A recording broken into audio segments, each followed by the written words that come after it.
বিসমিল্লাহির রহমানির রহিম।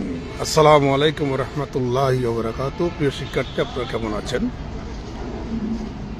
কাজের ফাঁকে গণিত শিক্ষা পর্ব 15। এই পর্বে আপনাদেরকে স্বাগত জানাচ্ছি আমি মোহাম্মদ ইফতেখার আলম। প্রিয় শিক্ষার্থী,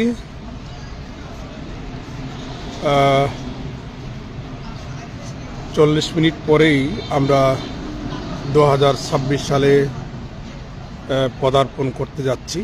আল্লাহর মেহেরবানিতে আল্লাহ তাআলা অতীতের সব গুনাহ মাফ করে দিক, আমিন। তো যে কারণে লাইভে আসলাম সেটি হচ্ছে 2026 সাল অধিবর্ষ কিনা।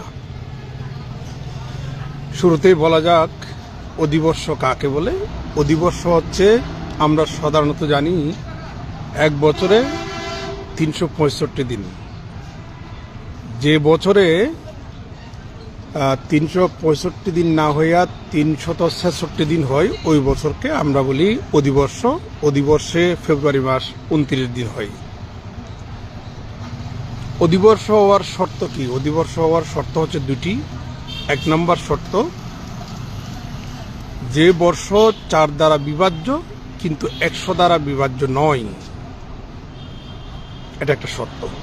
আবার বলছি, প্রথম শর্ত হচ্ছে 4 দ্বারা বিভাজ্য হতে হবে এবং 100 দ্বারা বিভাজ্য হতে পারবে না। দ্বিতীয় নম্বর শর্ত হচ্ছে, যে বর্ষকে 400 দিয়ে ভাগ করা যায়, 400 দিয়ে ভাগ করলে নিঃশেষে বিভাজ্য হয়, সে বর্ষকে অধিবর্ষ বলা হয়। তাহলে দুইটা শর্ত। প্রথম শর্ত কি? 4 দ্বারা বিভাজ্য বাট 100 দ্বারা বিভাজ্য নয় যে বছর, ওই বছর অধিবর্ষ। দ্বিতীয় নম্বর শর্ত হচ্ছে, যে বছরকে 400 দ্বারা নিঃশেষে বিভাজ্য করা যায়, ওই বছর অধিবর্ষ। তাহলে 2026 সাল 4 দ্বারা বিভাজ্য বাট 100 দ্বারা বিভাজ্য নয়, এই শর্তের মধ্যে পড়ে। অতএব